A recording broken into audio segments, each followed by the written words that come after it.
प्रति सरकार म्हणजे समांतर सरकार आहे. पत्र्या म्हणजे पायाला दोरी बांधायची, म्हणजे पायाला इथं दोरी बांधायची, इथं गोट्याच्या तिथं, आणि वर असं दोरीनं बांधायचं. म्हणजे हे तळवे असे येतात, मी काठीनं मारायला सोपं जातं. तर त्याला चुन्याचं पाणी लावायचं आणि काठीनं मारायचं, त्याला जखम होत नाही. त्याला जखम होत नाही, परंतु चालता येत नाही पुन्हा. मग साधारण 2-3 महिने चालता येत नाही. त्यामुळं त्याचा जी आता ज्याला आपण नॉन कॉग्निजिबल ऑफेन्स म्हणतो एवढाच होतो, बाकी काही पोलिसांना केस घालता येत नाही. म्हणून ती आयडिया, खरं म्हणजे ती आयडिया ही दरोडेखोरांनी काढलेली होती, पण ते मारूनच टाकायचे, काहीतरी करायचे. पण ह्यांनी इजा होऊ नये आणि आपल्यावर केस होऊ नये, झाला तर फर्स्ट इन्फॉर्मेशन FIR फक्त व्हावा अशा हेतूनं ते केलेलं होतं, ती शिक्षा केलेली होती. पण ते होतं प्रति सरकार, समांतर सरकार. आता प्रश्न असा आहे की याचं मूळ कुठं आहे. मला सुरुवातीला तसं सांगायचं आहे की जी मंडळी इकडं तिकडं, मला थोडंसं असं मधनं वाटत होतं मगापासून की साहित्य संस्कृती संमेलनं घेताना हे पुस्तक विक्रेत्यांना ठेवूच नाही आणून, किंवा असले काहीतरी उपाय करावेत की दुसऱ्यांना आदाला लोक कधी लागतात तसं लागू नयेत. पण तसं काय आता होणार नाही. चांगले जबाबदार कार्यकर्ते सुद्धा इकडे तिकडे गप्पा मारत बसलेले असतात. तर मी जरा, माझी जीभ जरा बेकार आहे, त्यामुळं मी असं बोलतो. तर प्रति सरकारचं मूळ कशातून आलं, प्रति सरकार उगावलं तर हे प्रति सरकार शिवाजी महाराजांच्या इतिहासातून उगवलं असं नाही आहे. मी आता मांडलं गेलं इथं, पण तसं नाही आहे. खरं म्हणजे क्रांतिसिंह नाना पाटलांची भाषण सुरू करण्यापूर्वीची माझ्या लहानपणी ऐकलेली, त्याच्या आधी आमच्या आई वगैरेंनी ऐकलेली जी घोषणा होती ती छत्रपती शिवाजी महाराज की जय अशी होती. परंतु प्रेरणा काय होती. प्रेरणा ही सत्यशोधक चळवळ होती, लक्षात ठेवा. जुन्या सातारा जिल्ह्यामध्ये, आणि हे जास्त महत्वाचं आहे आजच्या दृष्टीनं. आज प्रति सरकारचा रिलेव्हन्स काय आहे, आज प्रति सरकारचा काय संबंध आहे, नुसता इतिहास म्हणून नव्हे तर आज आमच्या जीवनामध्ये जे शोषण आहे ते संपवण्यामध्ये प्रति सरकारचा काय रोल आहे, काय त्यातनं शिकायचं आम्ही, हा प्रश्न आहे. आणि म्हणून मी मुद्दाम असं मांडेन की 1900 साधारणपणे 22-23 या काळामध्ये सातारा जिल्ह्यामध्ये सत्यशोधक चळवळीच्या नेतृत्वाखाली ज्योतिजराव फाळके, केशवराव विचारे, आनंद स्वामी अशा तऱ्हेनं जी मंडळी काम करत होती, या मंडळींनी त्यामध्ये उठाव केला. आणि जी कुळं होती, जमिनी मुख्यतः कुळांकडून कसून घेतल्या जात होत्या. सातारा जिल्ह्यामध्ये जुन्या 20% लोक असे होते जमीनदार की जे सगळी जमीन स्वतःच्या मालकीची ठेवलेली होती त्यांनी. त्यामध्ये किरकोळ काहीतरी मराठा समाजातले असतील, नाहीतर ब्राह्मण जमीनदार होते. आणि अख्खा बाकीचा समाज कुळ होता, कुळ म्हणून त्यांची शेती करणारा होता. स्वतंत्र शेतकरी हे 30% होते. आणि बाकीचे मार्जिनल फार्मर ज्याला म्हणतो आपण, की 2 एकर आहे, 3 एकर आहे, अर्धा एकर आहे, आणि मग बलुतेदारी करणाऱ्या लोकांच्याकडे असते तशी जी मार्कीची जमीन, मांकीची जमीन, टांबरकीची जमीन असं होतं जाती व्यवस्थेच्या आधारे. आणि अशा ह्याच्यामध्ये तो संप झाला. म्हणजे काय झाला तर जाती व्यवस्थेचा तुमचा जो काही वरवंट आहे तो आम्ही आता इथून पुढं सहन करणार नाही. तुमच्या जमिनी आम्ही कसणार नाही. तुम्हाला आम्ही जातीचं काम म्हणून तुम्हाला जे आम्ही तुम्ही आम्हाला राबवून घेता ते जांभार तुमच्यासाठी चपलं दुरुस्त करणार नाही, नव्या चपला बांधून देणार नाही, कुंभार तुम्हाला भांडी देणार नाही. संप झाला. सगळ्या बलुतेदारांचा आणि शेतकऱ्यांचा संप झाला कुळांच्या सकट, की या जमीनदारांना मुख्यतः ते ब्राह्मण जमीनदार होते 90%च्या वर, आम्ही काही करणार नाही. आणि हे लोक जे आहेत ते 1 वर्षानंतर कोर्टात गेले आणि कोर्टात गेल्यानंतर ब्रिटिश कोर्टाला त्यांनी सांगितलं की ह्यांचं हे धार्मिक कर्तव्य आहे. लक्षात घ्या, ऐका, आजही तेच म्हणतायत, धार्मिक कर्तव्य आहे आमची शेती करणं, धार्मिक कर्तव्य आहे आमच्या चपला तयार करणं, धार्मिक कर्तव्य आहे आमचे रस्ते झाडणं, धार्मिक कर्तव्य आहे आम्हाला दोरखंडाच्या दोऱ्या तयार करून देणं. जातीची कर्तव्य जी होती ती यांची धार्मिक कर्तव्य आहेत आणि धार्मिक कर्तव्य असल्यामुळे ही मोडली तर तो गुन्हा ठरतो, म्हणून यांना शिक्षा करावी असं कोर्टात केस घातली. आणि त्यावेळेला कोर्टाने सांगितलं, कारण ते ब्रिटिश कोर्ट होतं, त्याला काय कळत नव्हतं की चपला शिवणं म्हणजे धार्मिक कसं काय होते, काय माहीत नाही. आणि त्यामुळं त्यांनी सांगितले की काय हे काय दोषी ठरत नाहीत, त्यामुळं यांना काही शिक्षा करता येणार नाही. पण त्या काळामध्ये जो कुळ कायदा नंतर झाला, कसेल त्याची जमीन, त्या कुळ कायद्याचं मूळ हे 22, 23, 24च्या या संपामध्ये आहे. तिथून त्याची सुरुवात झाली हे आपण लक्षात घेतलं पाहिजे. आणि पत्री सरकारमध्ये गेलेली जी माणसं होती ती या संपातल्या लोकांची पोरं होती हे लक्षात घेतलं पाहिजे. म्हणजे विचार कुठला झाला तर सत्यशोधक विचार झाला. आणि दुसरा विचार जो कोणता होता तर तो गांधींचा विचार होता की अहिंसक मार्गानं माणसं जमा करायची, माणसाच्या गावाच्या गावं जमा करायची, आणखीन तुम्ही इथं आम्हाला नको म्हणून उठाव करायचा. आणि मग हे कसं करायचं, यामध्ये मुख्य आत्मा पती सरकारचा काय होता असा जर आपण त्यामध्ये विचार केला तर आत्मा असा होता की काही आदिवासी गावांच्या मध्ये आता गेल्या काही वर्षांच्या मध्ये आजही काही प्रमाणामध्ये असे प्रयोग झाले की आमच्या गावातला सर्व कारभार आमचे गावकरी करणार. अशा पद्धतीनं गाव हे वरच्या सरकारला विचारणार नाही, पोलिसांना विचारणार नाही, तलाठ्याला सर्कलला विचारणार नाही, तहसीलदारला विचारणार नाही. आमचं जे काय कारभार आहे तो आमचा आम्ही करणार आणि शिक्षा कोणाला द्यायची असेल तर आमची आम्ही देणार, असं म्हणजे पती सरकार होतं. मग आता हे कशाच्या शिक्षा, कशाचं काय, कसला कारभार होता, याचा अर्थ असा होतो की सरकार दिल्लीला नसणार. आज काय अर्थ होतो, आज असा अर्थ होतो की सरकार दिल्लीला नको, सरकार मुंबईला नको, सरकार साताऱ्याला नको, सरकार कोल्हापूरला नको, सरकार इस्लामपूरला नको, सरकार कुठं माणला नको, दैवडीला नको, सरकार कुठं कोल्हापूरला नको, सरकार पाहिजे गावात. आणि हे जे सरकार आहे ते कोणत्या पद्धतीनं चालणार, कुणाच्या बाजूने चालणार हे गावातले लोक ठरवतील. गावात मेजॉरिटी कोणाची आहे, जर आपण बेरीज केली तर बहुसंख्या ही कष्टकरी जाती जमातींची आहे. आणि ह्या कष्टकरी जाती जमाती एकत्र येऊन जर निर्णय घ्यायला लागल्या तर त्यामध्ये कोण किती जमीनवाला आहे, कोण कुठल्या जातीतला आहे असा विचार न करता जो न्याय तो न्याय या पद्धतीनं न्याय देण्याचा प्रघात हा आपण सुरू करायचा. हे म्हणजे न्यायदान मंडळ आहे.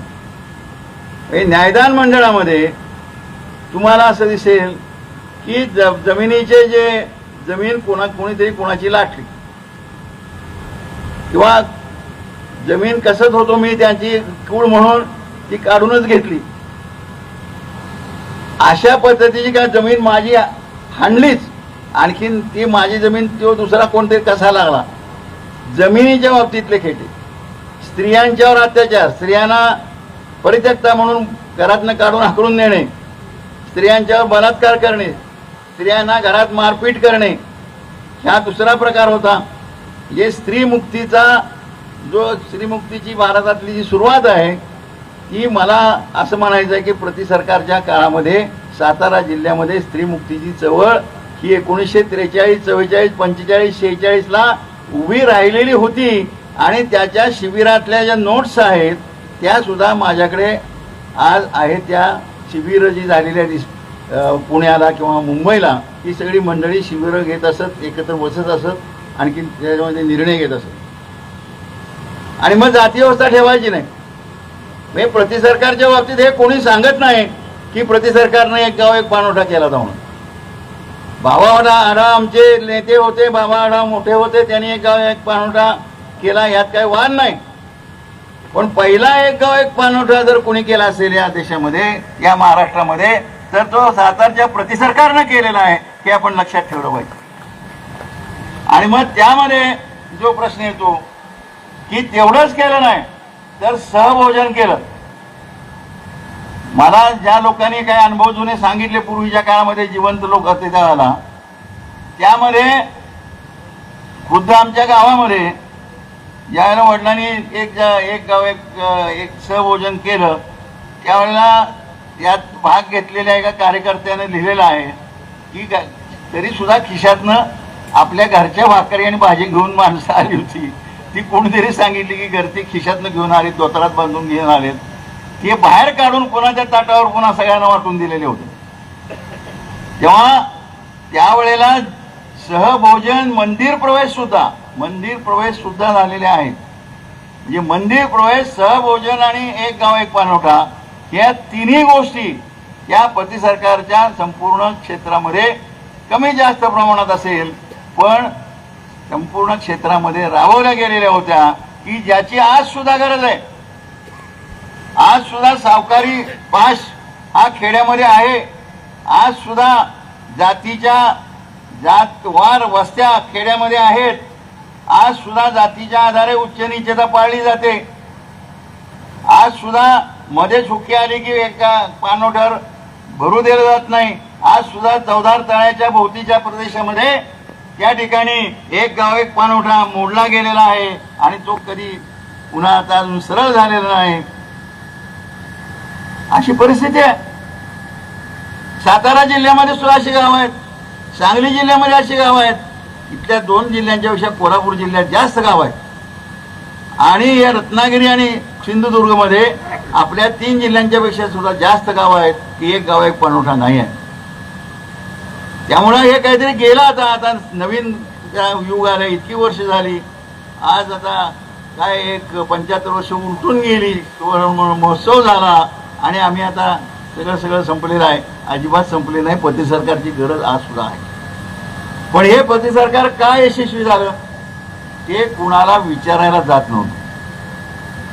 विचार त्यांचा होता पण प्रतिसरकारच्या ज्या कार्यकर्त्यांची नावं आता समोर ते लिहिलेले आहे, समोर संपूर्ण प्रतिसरकारची कार्यकारिणीची फोटो वगैरे लावलेले आहेत, नाव आहेत. ही माणसं ती प्रत्यक्ष करत होती का? गावामधली जी माणसं होती, कारण दररोज प्रत्येक या सगळ्या पुढाऱ्यांनी जायचं प्रत्येक गावात शक्य आहे का? गावामधले जे कार्यकर्ते होते त्यांनी या बैठका घ्यायच्या होत्या. कोण बाबा एखादी बाई पळवून नेली, एखादी तरुणी पळवून नेली, तिथे मुंबईला नेऊन विकली, त्याला शिक्षा त्या न्यायदान मंडळामध्ये होत होती.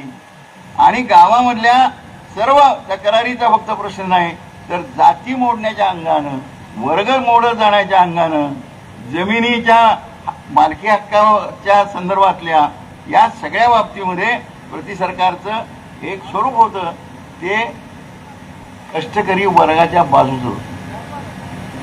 ते स्वरूप जाती संपवण्याच्या बाजूचं होतं. ते स्वरूप स्त्रियांना मुक्ती देण्याच्या बाजूचं होतं. आणि त्यामुळं आंतरजातीय लग्नाचा प्रश्न आला. त्या काळामध्ये जेवढे आंतरजातीय विवाह झालेले आहेत तेवढ्याच्या 2% सुद्धा आज होत नाहीत, चोरून सुद्धा. तुम्ही जर जुनी आकडेवारी काढली तर तुम्हाला असं दिसतं की स्वातंत्र्य चळवळीच्या काळामध्ये जेवढे आंतरजातीय विवाह झाले, ठरवून झालेले न ठरवून झालेले असे जे आहेत त्याचं प्रमाण आजच्यापेक्षा जास्त होतं अशी टक्केवारी आहे. आणि मग याच्यामध्ये कोण लोक होते? हे प्रतिसरकारवाले. हे प्रतिसरकारवाले कोण होते? डॉक्टर प्राध्यापक गेल ओमवेट यांनी त्याचा अभ्यास केला आणि त्या सगळ्या प्रतिसरकारच्या नेत्यांना भेटलेल्या आहेत. त्यावेळेला सगळे जिवंत होते बरेचसे. आणि त्यांना विचारलं, नावं घेतली आणि त्यांनी एक समीकरण तयार केलं, एक अभ्यास तयार केला. तर एकूण जर 100 कार्यकर्ते असतील प्रतिसरकारचे फुल टाइम म्हणजे पूर्ण वेळ देणारे, तर त्या 100 मधले 70 कार्यकर्ते हे अल्पभूधारक किंवा आज ज्याला ओबीसी जाती म्हणतो आपण त्यातले, किंवा ज्याला आपण कुणबी म्हणून म्हणतो, आज कुणबी ते म्हणत नसतील स्वतःला काही लोक त्यातले, आणि इतर बलुतेदार जातीतले अस्पृश्य जातीतले कार्यकर्ते होते. म्हणजे मातंग समाजातल्या माणसानं एखाद्या बहुजन कुणबी शेतकऱ्याच्या पोरानं भूमिहीन असलेल्या या प्रतिसरकारमध्ये बाहेर पडायचं ही काही सोपी गोष्ट नव्हती. हे गावातले बडे बडे आले आणि सरदार त्यांनी प्रतिसरकार उभं केलं, अशी परिस्थिती अजिबात नव्हती. परिस्थिती प्रतिसरकार हे गरिबांनी उभं केलं, हे अल्पसंख्य जातीने निर्माण केलं, मुस्लिम सुद्धा. हे प्रतिसरकार 12 बलुतेदारांच्या मधून निर्माण झालं, कुणब्या कुरवाड्यातून निर्माण झालं, धनगर आणखी माळ्यांच्या मधून निर्माण झालं. आणि हे आपल्याला पुढे आणायला पाहिजे. हे जर पुढे आणलं नाही आपण तर आजच्या चळवळीचं आपलं कंपोजिशन काय, काय आपल्या चळवळीची आजची रचना आहे, कोण आपल्या चळवळीत आहेत, आणि आजची चळवळ जर यशस्वी त्याच्या खांद्यावर उभं न्यायची म्हणलं तर यातनं आपण काय शिकण्याचा प्रश्न येणार नाही. तर जनता पक्की कशातून झाली असा दुसरा प्रश्न आहे. तर ह्या सगळ्या भागातले लोक मुंबईला कामाला होते. भगवानराव बाप्पा हे सुभाषरावांचे वडील, त्यांच्याकडं मुंबईची सुद्धा जबाबदारी होती आणि मोहिते अण्णांकडे. त्याचबरोबर बापूराव जगताप हे पुढे नंतर कामगार नेते झाले मोठे, ते लिंबाचे, या सातारा जिल्ह्यातलं लिंब आहे ते इथं आता जवळ सातारच्या जवळ आहे तिथले होते. ते फार टॉपचे नेते झाले, आणखीन ते आमदार विमदार असं सगळे झाले. अशा तऱ्हेचे जे साच्यावर काम करणारे जे कामगार होते त्यांचे गाळे होते, बैठकीच्या खोल्या होत्या, सामुदायिक राहत होते, बायका पोरं गावाकडं.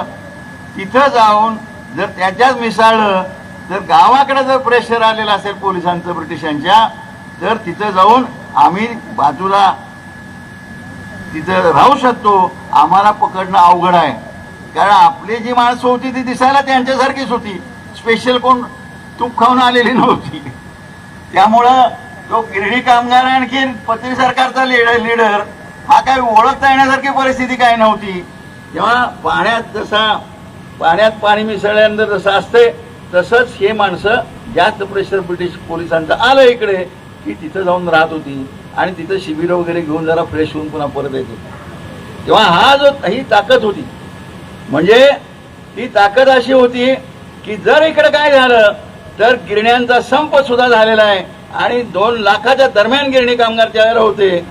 त्यावेळेला अशा 2 लाखांच्या दरम्यानच्या असलेल्या कामगारांनी गावाकडच्या प्रतिसरकारांनी जे निर्माण केलेले मुद्दे आहेत या प्रश्नावर सुद्धा लढे केलेले आहेत. असा कामगार आणि शेतकरी असा जो कामगार आणि शेतमजूर असं जे नातं आहे ते सुद्धा आपल्याला असं दिसतं. दुसरं काय आहे की गावातलं स्वातंत्र्य कशातून मिळालं, गाव धाडसी कशातून झालं.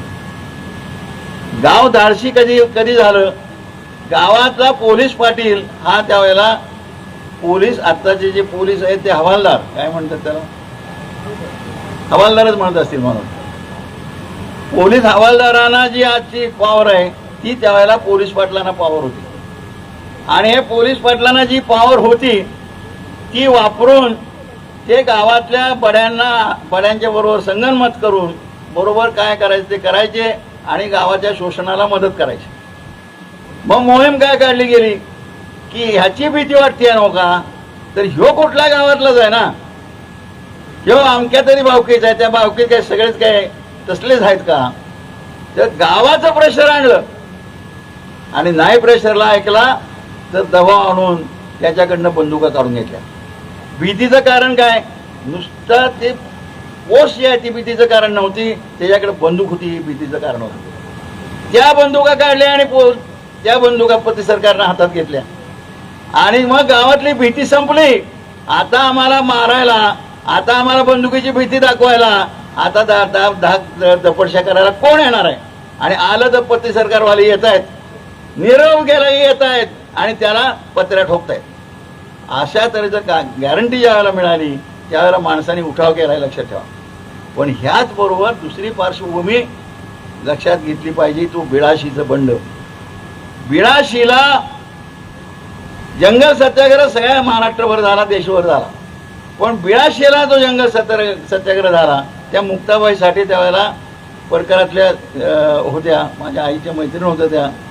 पण त्यावेळेपासून त्या स्वातंत्र्य होत होत्या. माणसं मारली गेली त्यामध्ये गोळीबारामध्ये.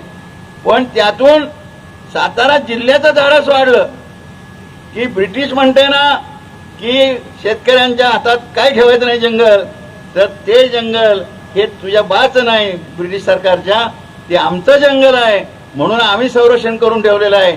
तू आम्हाला शिकवू नकोस. ब्रिटिशांच्या त्या आदेशाच्या विरुद्ध ते जंगलात घुसले आणि प्रतिकात्मक दृष्टीनं एक झाड कापलं आणि गावाच्या मध्ये बिळाशीच्या आणून ठेवलं आणि त्याच्यावर तिरंगा ध्वज लावला. आणि ते तिरंगा ध्वज लावला आणि अख्खी त्या भागातली लोक त्या तिरंगा ध्वजाच्या भोवती येऊन सगळ्या गावात मावे नाशे इतके लोक त्या तिथे बसले. तिथं गोळीबार झालेला आहे, लक्षात ठेवा.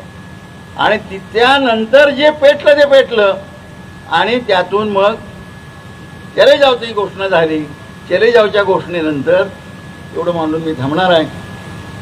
चले जावच्या घोषणेनंतर बरेचसे मोर्चे निघाले. त्या मोर्चांच्या मध्ये काही ठिकाणी गोळीबारात माणसं मेली, इस्लामपूर असेल, वडूज असेल. आणि त्यानंतर सगळ्यांना पुढाऱ्यांच्या सकट सगळे तुरुंगात गेले. कामेरीला पत्री सरकारवाले येऊन बसले. हे लक्षात ठेवलं पाहिजे, मी सांगणार आहे.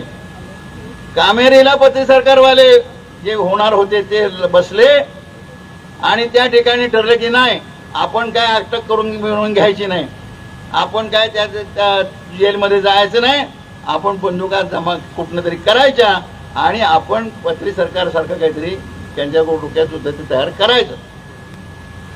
तिथं यशवंतराव चव्हाणजींची चिठ्ठी आली. मी जबाबदारीने सांगतोय कारण ह्याला पुरावे पुस्तकांच्या मध्ये आहे. त्यांची चिठ्ठी आली की सगळा देश आता तुरुंगात डांबले गेलेत लोक, सगळे पुढारी. आता तुम्ही बाहेर राहून काय करणार आहे आणि त्यामुळं तुम्ही सुद्धा ते काय पत्री सरकार टाईपचं काय करू नका. तुम्ही सुद्धा, मी हजर होणार आहे पलटणला जाऊन, तुम्ही सुद्धा हजर व्हा, असं स्पष्टपणे निरोप दिला. आणि त्यांच्या भाच्याला त्यांनी पाठवलं कामेरीला. नाही, माझ्या पदाचं नाही, ती पूर्वीच्या लोकांनी लुटून ठेवलेलं आहे, सांगितलेलं आहे. आणि ते झाल्यानंतर तिथं निर्णय झाला की नाही, आम्ही शरणगती पत्करणार नाही, आम्ही पत्री सरकार उभं करणार म्हणजे करणार. आणि असं आपण स्वतःहून हजर व्हायचं म्हणजे काय काय पद्धत आहे का काय? अरे आम्हाला मारू दे की, गोळे खाऊन मारू आम्ही, पण आम्ही स्वतःच म्हणायचं की मला अटक करा आणि आम्ही म्हणायचं व संपल्या. मग हे पलटणला गेले आणि हजर झालेले आहेत. यशवंतराव चव्हाण हजर झालेले आहेत. तेव्हा त्यांनी त्यावेळेला तर तसंच केलं, हजर झाले, आरामात जेलमध्ये राहिले. पुन्हा आले ते मुंबईला, स्वातंत्र्यानंतर मुख्यमंत्री आयते झाले. त्यानंतर संयुक्त महाराष्ट्राचा लढा झाला. त्या संयुक्त महाराष्ट्राच्या लढ्यामध्ये 105 हुतात्मे, त्याविषयी जास्त आता आकडा झालेला आहे काहीतरी, ते झाले. हा लढा प्रचंड लढा, मी तो लहानपणी पाहिलेला आहे. फार मी अगदी बारका होतो एकदम, तो पाहिलेला आहे. तो मास माझ्या अजून किती कराडला एक मोठा प्रचंड मोठा मोर्चा होता, तो पाहिलेला आहे, अनुभवलेला आहे.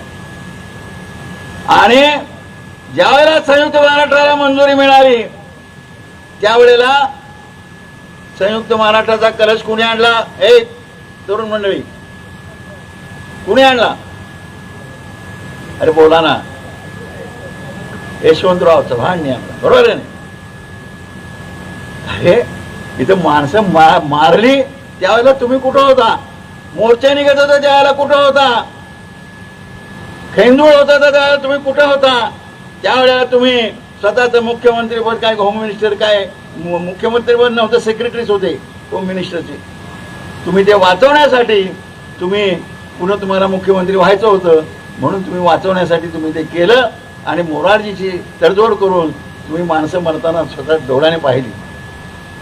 आणि मी आतून सांगितलं होतं हे असलं आतून बितून काय नसतंय. आतून सांगितलं तर ब्रिटिश तुझा असं काही नसतंय.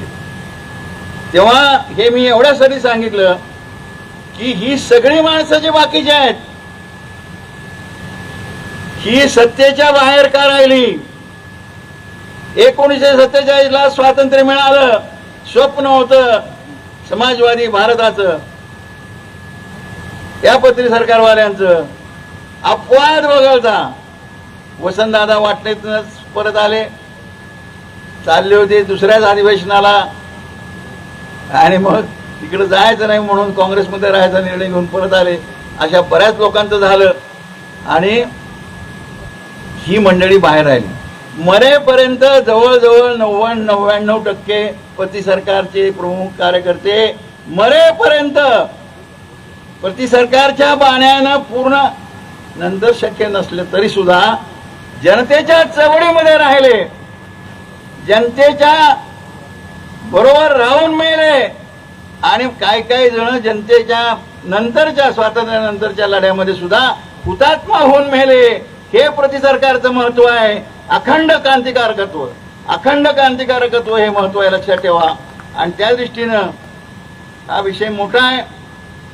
शोषण व्यवस्था टिकवणारी सत्ता आज आपल्या उरावर बसलेली आहे. घटनेचा संबंध काय? घटनेचा संबंध आहे प्रति सरकारचं स्वप्न हे सातारा जिल्ह्यानं पाहिलेलं एक सुंदर स्वप्न होतं. काय स्वप्न पाहिलं? स्वप्न पाहिलं की वर काहीच नसेल, गावागावातली लोकशाही असेल, सगळ्या गावांचं विकेंद्रित एकमेकाशी नातं असेल. आणि हे स्वप्न ज्याने पाहिलं, ज्या तऱ्हेच्या स्त्रियांच्या स्वातंत्र्याचं वगैरे वगैरे मगाशी आपण बोललो ते स्वप्न पाहिलं, ते स्वप्न बाबासाहेब आंबेडकरांनी पाहिलं होतं. ते स्वप्न मगाशी कोणतरी मगाच्या ह्याच्यात म्हणालं की बाबासाहेब आंबेडकर चळवळीमध्ये नव्हते. ते कोण आहे त्यांना जरा मला भेटायचं आहे, त्यांचं नाव मला माहीत नाही. अरे चळवळीमध्ये नव्हते म्हणजे गांधींच्या नेतृत्वाखालच्या चळवळीमध्ये असतं तरच चळवळीत असतंय काय? बाबासाहेब आंबेडकर स्वातंत्र्याच्या चळवळीत नव्हते. कोण ते स्टेटमेंट करणारं धाडस आहे त्यांचं मला नाव माहीत नाही. बाबासाहेब आंबेडकरांचं म्हणणं काय होतं?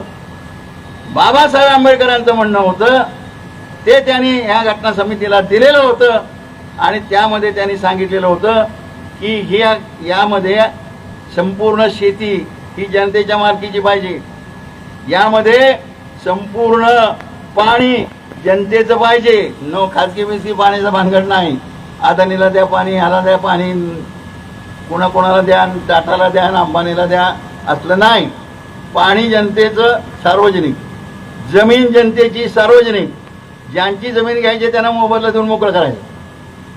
सगळे मोठे उद्योग सार्वजनिक, सगळे कळीचे उद्योग सार्वजनिक. मग राहिलं काय? काय फारसं राहत नाही. हा प्रस्ताव घटना समितीनं बाबासाहेबांचा फेटाळला. या घटनेइतकी भयानक घटना या देशाच्या इतिहासात दुसरी कुठली असू शकत नाही.